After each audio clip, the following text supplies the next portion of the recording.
When was the last time you ordered clothes online and got to try them on before paying for them? Never, right? Well, that's exactly what Jackthreads.com does. You can try anything on at home for free, and you only pay for what you keep. Whether it's a big name brand or the Jackthreads in-house line, you can be sure that you are 100% in love with the items you ordered before spending a cent. Guess what, everybody? Tim Gettys has used Jackthreads.com. They've sent him stuff. It's called the tryout program. Yo, Tim, were you impressed? Yeah, he was. So go to Jackthreads.com and enter the code Greggy when you submit your tryout for 20% off anything you keep. That's jackthreads.com, code Greggy, to save 20% on anything you keep. Never buy before you try again. That's a good catchphrase, Kevin.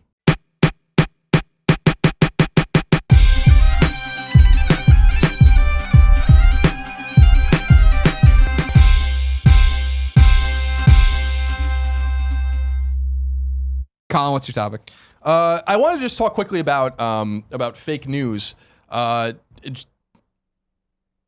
just in the sense that I don't like crooked things. What are you trying to? You're trying to get it? Yeah, I just want perpendicular to yeah, this guy? exactly. Okay. So I'm just kind of curious what you guys have been hearing about this and what you think about this. I won't get too far into the nitty gritty, other than to say that the campaign between Trump and Clinton had brought up a very interesting notion that there are fake news outlets or people propagating fake or unsavory news or half-truths about the other candidate. This is specifically being leveled at Trump people passing things around about Clinton, but it does go both ways, and it goes to House and Senate races and stuff like that as well, and other things that have nothing to do with politics. This is the whole Facebook thing, right? Exactly. So I'm curious what you guys have heard about it and what you think about it, and how do you think it might stop, or should it stop? Because I think it's an interesting kind of topic that has been making the rounds the last few days or last few weeks, really, and I'm kind of torn on it. Sure. So I'm kind of because isn't Facebook talking about banning these stories, these fake news stories? Yeah, that's the story that's going around. Just making sure. I'm sorry. I'm keeping abreast of the situation. Me too. Side, just but as much as you are. This, but yeah, Facebook's trying to get rid of it. I don't think it's possible to get rid of it because that requires so much work, and I feel like so much news stories. Like, what defines a fake news story versus a news story that isn't like a rumor, right? Like, is a rumor fake just because it's not confirmed? So I think Facebook's going to have a lot of problems with that. I think that there is no fully solving it. It's really on the people to do the research and understand what is a fake story versus not a fake story. For me, I don't really know too much about the whole political realm of it, but from the entertainment side, there's so many sites that you could just look at, and being educated at all on what a website looks like, you can look at this and be like, they're trying to give me some free iPods. Like any of the stories you find at the end of anyone who's using the Taboola widget. I throw out IGN because we work there and I saw it all the time of like, you won't believe what this celebrity looks like now. Exactly. And it's just like, then that's not even the same person. There's like all this fucking bullshit. It's just to get clicks, just to serve ads, just to like, you understand why it's happening. I've enjoyed the one that was going around for a while. Like, you won't believe what child star is dead. And it was a photo of Chandler Riggs, and Chandler Riggs like tweeted out, he's like, I wouldn't believe it. I wouldn't believe it either. Because like when you click through, it's not about him. At all. It's just about child actors that are dead. But I mean, all that stuff, it's very algorithmic, where things are figuring out what's the best headline and thumbnail that the most people are clicking on. That's why when you're reading articles and you see these like widgets that are just like best of the web or whatever, and it's all the same fucking images you've seen a million times, it's because people keep clicking those things. When you click on it, you have 4 ads on that page. People are making money off that shit. And then it goes a step further when you actually have a whole article that seems realistic written behind it, when it's not just look at these kids, then all the slideshows, because then those are the things where because what they do there is the number 6 will blow your mind. Yep. So then they force you to click through 6 times, and like they're getting all that shit. But it's like it's the articles that seem like they're well written and seem like they're doing something that gets shared. And when they get shared on Facebook, everyone's fucking clicking on them. Sorry, I don't mean to cut you off. Thought you'd naturally on there. The thing about it too is that, remember, it's not even that they're reading the articles; it's the headlines people are sharing. And there was that great, I forget who put it out, but it was the headline was using this loophole, Bernie Sanders could take the presidency from Donald Trump, right? And then when you click through and read it, the intro is like, that's a complete bullshit headline. There's no way that could happen. Donald Trump's your president-elect. But this is the problem, is that 95% of people who share this will not read this, even this far into the article, to understand what's happening. Definitely. Like, I remember about a year ago, or it must have been longer than that at this point, but there was an article that went out from a site that looked legit, and it was like, oh, the MCU has the rights. It finally happened. Spider-Man and X-Men are going to be in this, and they wrote this whole article that was like talking about how this changes the MCU. Yeah. And it looked like it was presented in a real ass way, but it was bullshit ass news. Yeah. But that thing went fucking viral because people saw it and it was like, oh, this looks like it's credible. And then It was the same millions thing. and millions of views. The pairing of what I think turned out to be correct, but when they were talking about Civil War and they were saying Tom Holland's Spider-Man costume, when you first see it, it'll be like, put together by a kid, and they had that art that was like somebody's fan art, but they didn't source it correctly that way. So everyone thought it was concept art, even me, where I was like, this looks fucking awesome. And kids had to be on Twitter be like, that's not what's happening. That's Some just deviant art shit. oh, that's still cool. I mean, but yeah, now it skews what I thought that was, right? Yeah. In terms of that. But that's the problem, though, is like, so what is the line between if you saw that article being passed around Facebook on some bullshit ass website that's obviously fake, or when IGN writes an article about it because they got it from this other source or whatever, and they have an article that says, well, rumors are this is the concept art for Spider-Man because it was incorrectly sourced in the beginning. Sure. You know? And then it's like, is that real news or fake news or rumors, or where does that fall, and how's Facebook going to stop that? Sure. I think the heart of the matter here is finding the sites that you think do it right. You know what I mean? I don't think IGN would have written about it and not clarified in some way what that was. And granted, I understand Ground Zero, maybe they fuck it up, right? I thought in a savage retweet yesterday, Patrick Klepek retweeted the IGN Last Guardian is canceled, like the day all the reviews are posted. I was like, fuck Klepek, that's really harsh. But then also like that takes me back to that moment of when IGN Russia saying it and like, all right, run with it kind of thing. It was one of the most infuriating moments of my entire career. Sure. Yeah, we had nothing to do with it. Nope, we didn't. But if we did, it wouldn't have gotten written. But that's the thing is like everybody makes mistakes, and that's the problem where you make a mistake and you can get flogged for it 2 years later on Twitter that you're still. Oh, I got blamed for that, and I didn't even write it. Yeah. And I knew that it was false, and if anyone actually bothered to ask me, I would have told them that. But the particular thing that I think is interesting about this on Facebook is that I'm dubious of Facebook. I like the idea of, let me back up. People are talking about like how this is a First Amendment issue. It isn't. It's not a First Amendment issue. You don't understand what the First Amendment is if you think this is an issue. First Amendment is the government telling you can't say something. News sites, private sites or public sites like Facebook and Twitter have every right to curtail whatever you want. And then they banned, famously Twitter banned Milo Yiannopoulos and other people from Twitter completely, and people are flipping out about this. And it's like, I wouldn't probably do that because it shows that you're somewhat biased against far right people, which maybe you should be, but there's a bunch of far left fucking lunatics. I mean, there are plenty of just nut jobs on the left on Twitter as well, and you leave them alone. So I understand how that can be a little bit weird. And it's actually the same thing with Facebook where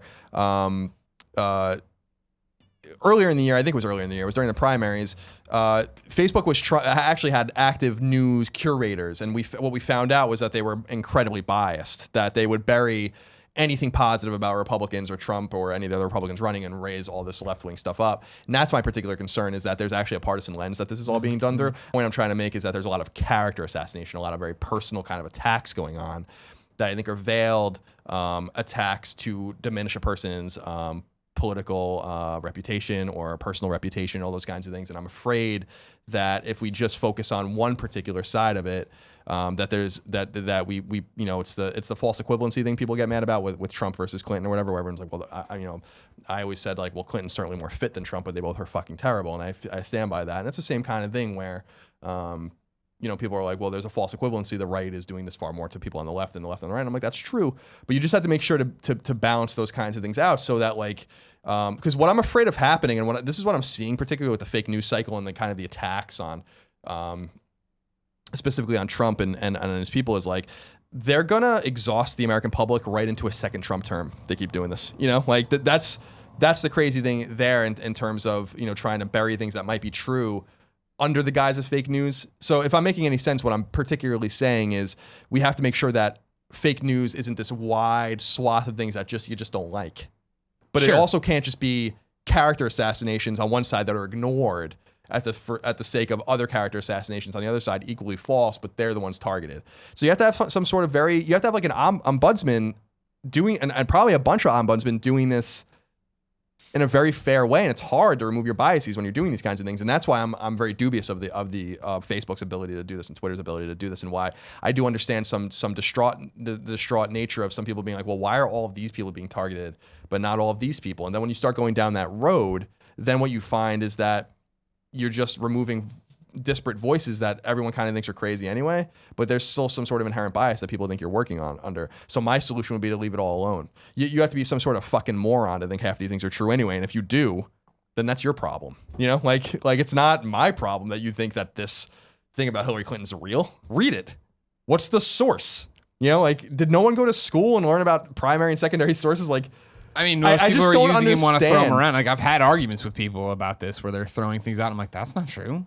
Like, well, that's what I read. I'm like, no, you read a headline about that. That's not really what is happening. And that's where you're getting all these beliefs, and that's where you're going and how you're voting and how you did in the past presidential election. Yeah, the other problem too is that in terms of like what's your source, like I feel like so much of the fake news things, at least I don't know nowadays, but a year or two ago, it was always sites that looked like real sites. So it'd be like Wall Street Journal, but journal like the L was actually capital I. Like things like that to like trick people. Yeah. So they think that it's a legit thing, and the site looks exactly like the other site looks. And this happens a lot with so many different things. And I remember there was like a really long going thing where there was like video game sites that did this, and there was a whole bunch of fake ass Half-Life 3 coming, this date, and like all this shit that's like obviously not true, but it looked like IGN's reporting on it. It looked like, GameSpot is backing it up and all this shit, but it's not. But then people see that and they're like, oh, well, that's credible. That's totally like, I believe this is a real thing. So then they share it, and then everybody else just has it. And then once it gets caught in the algorithms, you're done. Like, because then that site is there forever. And with how these sites work, and there's no really way around it without fucking everything up, that means those sites are always going to get promoted on Facebook and going to get put in front of people. So when they do the next thing, they already have that jump off point of being seen by X amount of people, which they're then going to share it, and then the cycle continues. Yeah, I think to the point, like a more laissez-faire approach, I think is actually the most appropriate, specifically because I just don't know how you win. Like, well, that's to your point. Like it just, I think letting it all go is better than trying to curtail or monitor or kind of create these artificial walls, because then you're basically people are only seeing what you want them, like what you want them to see, and then there is even if you think you're doing the right thing, and you're saying like, well, this is real, it's like, well, this goes back to the Trump conversation we had several weeks ago, where we're like, I don't trust what anyone says anyway, and I don't even trust the news wires anymore. And nonetheless, Politico and The Hill and all these sites that I really actually love, even Drudge obviously has, who I adore and I've revered for a long time. I have a huge problem with him too, because everyone's just got an agenda, and so just let everyone have their agendas, and then you just have to figure out what's actually true and what's false. It's unfortunate that has to be that way, but Walter Cronkite and all these people are fucking long gone, and the internet has proliferated information to such a degree that anyone can write something. The political piece I wrote about the election was probably read and shared more than half the shit on Politico, but I could have just made all that up.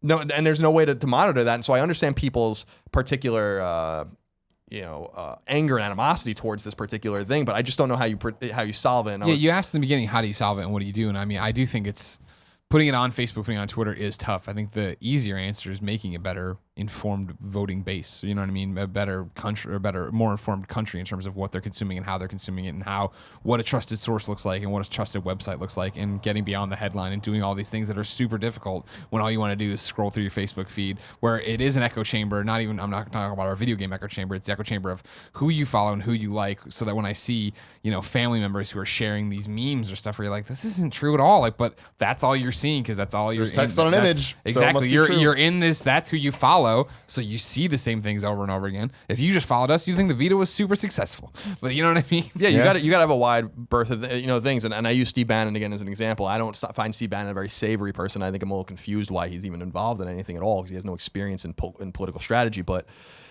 he did help win Trump the election or whatever. And when people really started to talk about him, I think people have to train themselves to just be skeptical about the things that they're hearing, like do they pass the basic smell test or whatever. When I was reading these particular things about Steve Bannon's a neo-Nazi. Steve Bannon hates women. Steve Bannon, I'm like, what went through my mind, I'm like, it doesn't make sense. Like, I'm like, this, like, how is that possible? How is it possible that Steve Bannon, who's basically the chief of staff, is a neo-Nazi? How is that possible? So I started reading all the stories, and I'm like, and I'm reading these sensationalist headlines from Slate, from reputable sources, from Mother Jones, from all these things, and I'm like, but then you read the story, right? And I'm like, what did he say? What has he said? Where do you get these things from? And it all points back to Breitbart. And I'm like, okay, so he didn't say any of this, actually.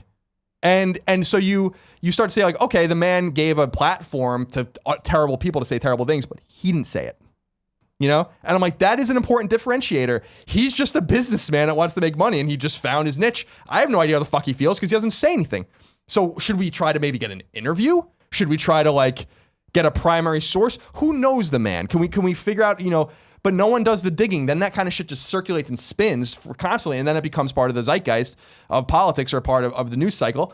And then it becomes true. And I'm like, and I still look at the man today and I still read about him. I'm like, I just don't know what's true about this person because of this problem. Like, it doesn't make sense. Is there really a white supremacist in the Oval Office? I just, you know, understand what I'm saying? So I'm like, it just doesn't pass the basic smell test. I mean, you're from based on what you said, though. I mean, it's like, well, he seems like a shitty guy. If that's, yeah, he does. If that's but the business model he's going to give people too, right? Sure, I'm not disputing like, that I think at if all. we put up videos of like people saying like, man, black people suck, and like we were like, well, we didn't say it.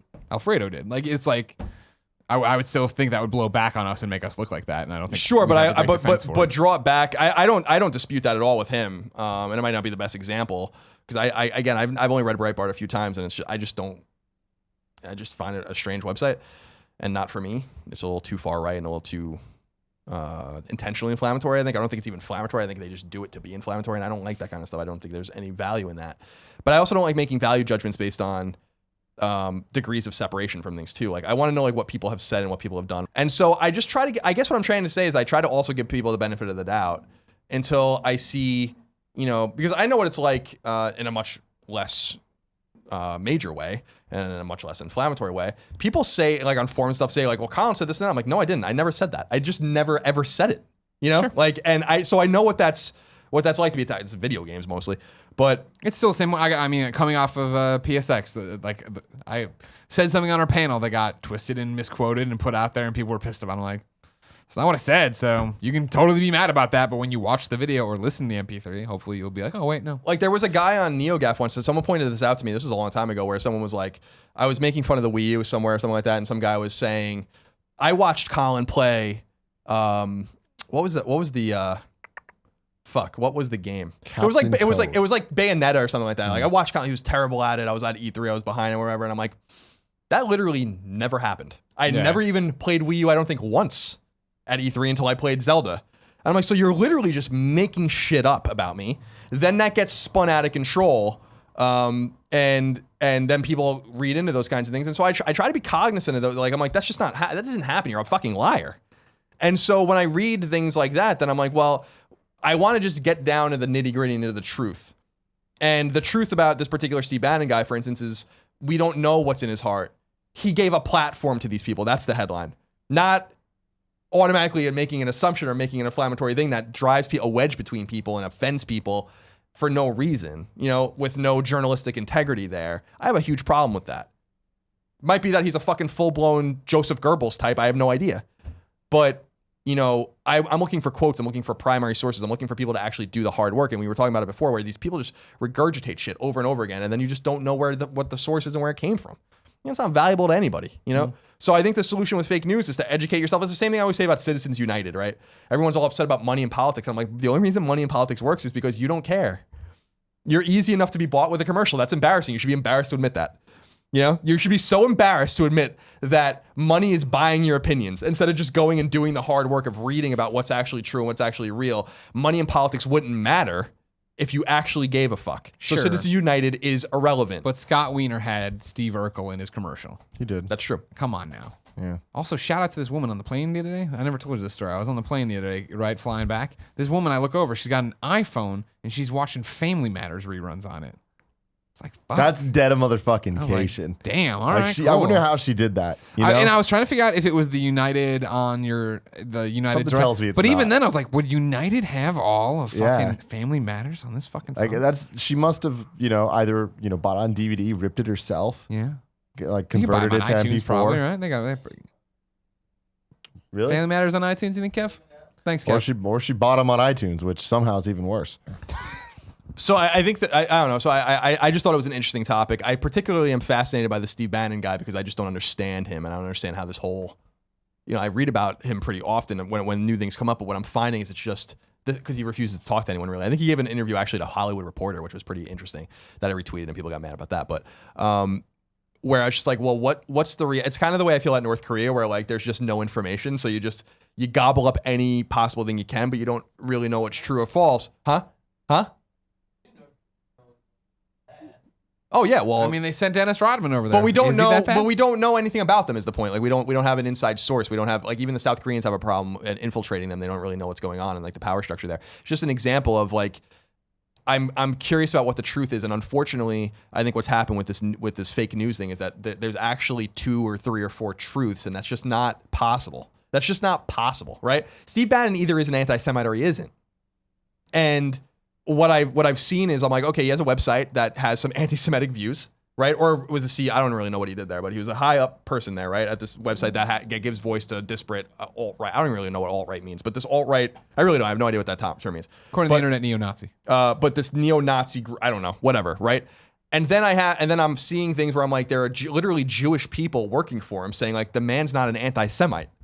I work with him, you know? And I'm like, how can those both be true? Like, I don't understand how can they possibly both be true? It's not possible. So someone's lying, right? One of these things isn't true. And that's the one problem with a problem with the fake news thing is like, I don't know. I have no idea. Yeah. And I really do feel like facts were objective at one point. Yeah. Not too long ago. You know, they were objective.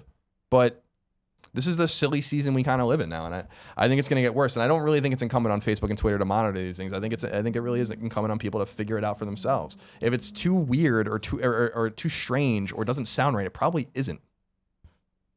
Yeah, or at least there's some sort of mistruth or a nugget of truth within the fakeness or whatever. I don't know. It's an interesting kind of thing. I just wish everyone stopped talking about it so we can get back to the real news.